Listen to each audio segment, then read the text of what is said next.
Assalamualaikum warahmatullahi wabarakatuh. Alhamdulillah, alhamdulillahirabbil alamin. Wa bihi nasta'in wa la ummirid dunya waddin wa ala alihi wa sahbihi ajma'in. Amma ba'du. Yang terhormat Bu dosen pengampu mata kuliah pengembangan kurikulum dan teman-teman yang berbahagia. Langsung saja di sini saya akan menjelaskan materi pengembangan kurikulum dengan judul landasan psikologis dalam pengembangan kurikulum.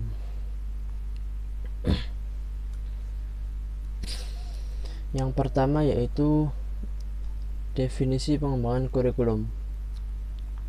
Kurikulum mempunyai banyak pengertian yang disampaikan oleh para pakar pengembangan kurikulum sejak dulu hingga sekarang ini. Pengertian tersebut berbeda satu dengan yang lainnya, sesuai dengan pola pikir serta pandangan dari pakar tersebut. Istilah kurikulum berasal dari bahasa Latin, yaitu curriculae, artinya jarak yang harus ditempuh oleh seorang pelari. Pada masa itu, pengertian kurikulum ialah jangka waktu pendidikan yang harus ditempuh oleh peserta didik yang bertujuan untuk mendapatkan ijazah. Di Indonesia, istilah kurikulum baru saja populer sejak tahun 50-an. Sekarang, istilah kurikulum telah dikenal orang di luar dunia pendidikan. Sebelumnya, yang lazim digunakan adalah rencana pelajaran. Pada dasarnya, kurikulum sama artinya dengan rencana pelajaran.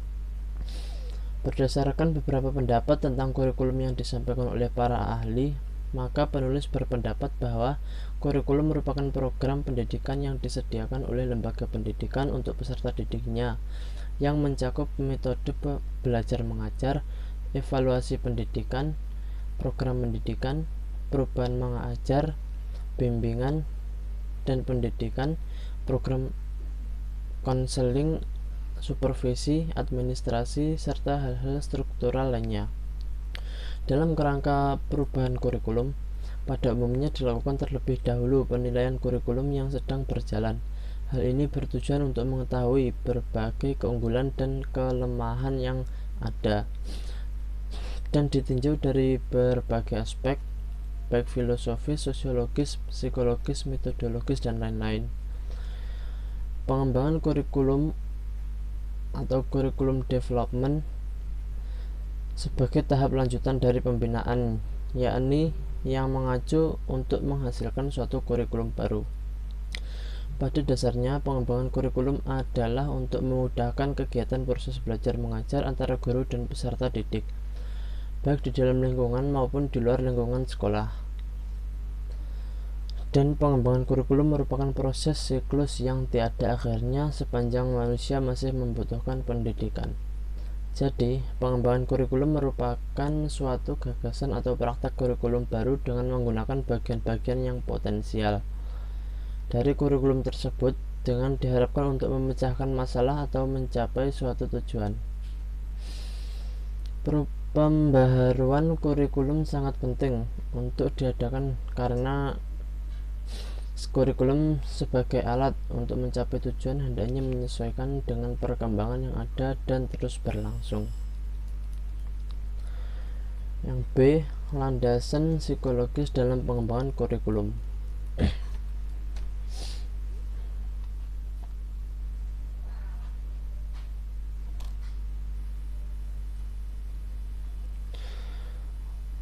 Toynbee tahun 2017 mendefinisikan landasan pengembangan kurikulum sebagai pertimbangan dasar dan menyeluruh yang digunakan sebagai acuan untuk mengembangkan kurikulum. Hal ini menjadi bagian esensial sebagai pijakan awal proses penyusunan kurikulum. Michaelis et al. 1975 menyebutkan ada beberapa landasan penting dalam pengembangan kurikulum, yaitu landasan historis, landasan filosofis, landasan sosial, landasan psikologis, dan landasan disiplin. Tetapi pada pembahasan kali ini kita hanya akan menekankan pada landasan psikologis saja. Psikologis adalah ilmu yang mempelajari tingkah laku manusia dalam hubungan dengan lingkungan. sehingga dalam mengembangkan kurikulum harus dilandasi oleh psikologi sebagai acuan dalam menentukan apa dan bagaimana perilaku peserta didik itu harus dikembangkan. Landasan psikologis dalam pengembangan kurikulum. Tujuan pendidikan yang dilakukan dapat menyesuaikan dengan hakikat peserta didik, baik penyesuaian dari segi materi atau bahan yang harus disampaikan, penyesuaian dari segi proses penyampaian atau pembelajarannya, dan penyesuaian dari unsur-unsur upaya pendidikan lainnya. Kurikulum pendidikan senantiasa berhubungan dengan kepentingan peserta didik.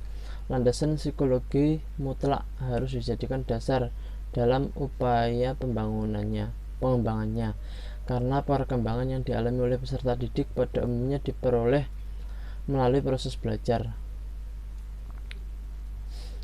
Teori Pavlov,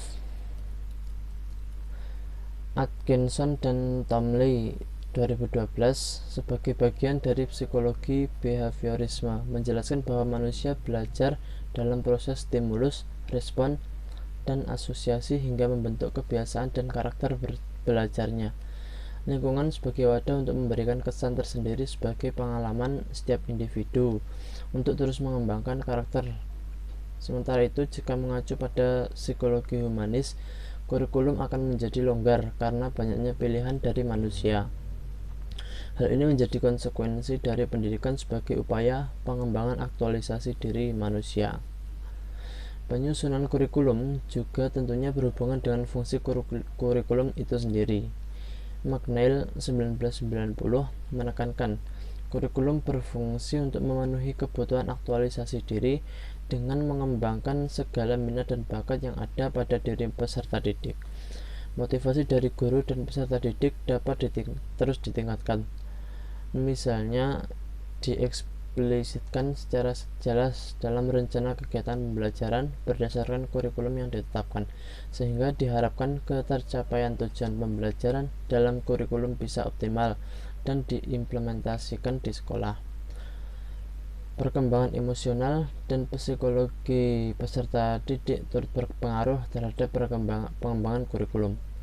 Hal ini bertolak karena manusia satu dengan yang lainnya berbeda.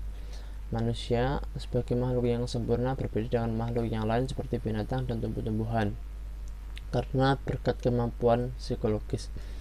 Kondisi psikologis yang dimaksud adalah kondisi karakteristik psikofisik seseorang sebagai individu yang dinyatakan dalam berbagai bentuk perilaku dalam interaksi dengan lingkungannya.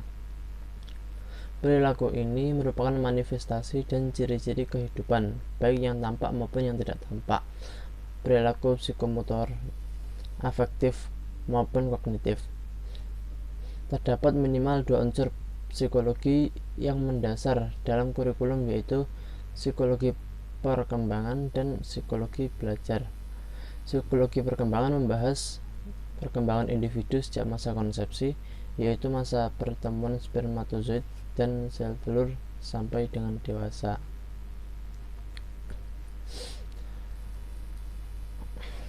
Baiklah, yang C yaitu unsur-unsur landasan psikologis. 1. Psikologis perkembangan peserta didik. Psikologi perkembangan peserta didik adalah salah satu unsur yang wajib diperhatikan saat pengembang kurikulum ingin mengembangkan kurikulum. Psikologi peserta didik sangat diperlukan, terutama dalam menentukan isi kurikulum, baik dari tingkat kedalaman materi, kesulitan dan kelayakan materi, serta manfaat materi itu sendiri. Untuk melengkapi landasan psikologi perkembangan, berikut akan dikemukakan tugas-tugas perkembangan developmental task dari Robert J.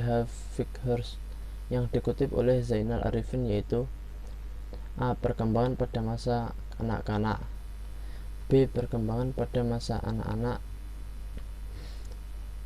dan C. Perkembangan pada masa remaja. Berkaitan dengan perkembangan atau peningkatan kemampuan mental menurut S.B. Harlock yang dikutip oleh Tejo Narsoyo dalam buku yang berjudul Pengembangan Kurikulum Pendidikan, mengungkapkan adanya 10 perkembangan manusia dalam aspek pendidikan, yaitu pertama sikap kritis, kedua sikap peran kematangan dan belajar, ketiga pola perkembangan, keempat pola perbedaan individu, kelima tahapan perkembangan, keenam setiap tahapan perkembangan memiliki resiko, ketujuh rangsangan, kedelapan pengaruh budaya, kesembilan harapan sosial pada setiap perkembangan, dan terakhir ke-10 yaitu keyakinan tradisional. 2 yaitu psikologi belajar peserta didik. Psikologi belajar adalah sebuah ilmu yang mempelajari tentang bagaimana peserta didik mampu untuk melakukan kegiatan belajar. Secara umum, belajar merupakan suatu proses perubahan tingkah laku karena adanya interaksi individu dengan lingkungan. Perubahan tingkah laku dapat berupa pengetahuan, keterampilan, sikap, atau nilai-nilai. Perubahan tingkah laku karena insting dan pengaruh zat-zat kimia tidak termasuk kegiatan belajar.